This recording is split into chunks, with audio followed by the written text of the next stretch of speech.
Bajramsko jutro.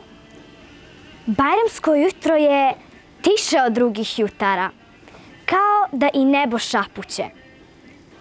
Ustajem dok je još tamno, ali u kući već gori svjetlo. Mama stavlja vodu za kahvu.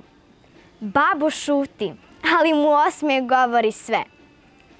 Oblačim novu odjeću, onu koja je stajala sa strane danima, čuvana samo za ovaj dan.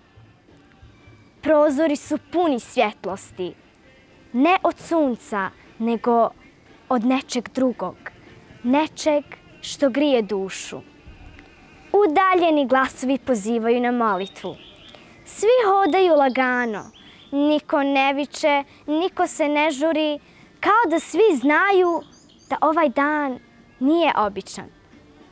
Na Bajramsko jutro ljudi se sreću kao da se nisu vidjeli godinama, iako su se juče pozdravili. Ruke se stiskaju malo duže, pogledi govore više od riječi, a riječi postaju dova. Na Bajramsko jutro kuća miriše na toplinu, na pitu, na djetinjstvo, na ljubav.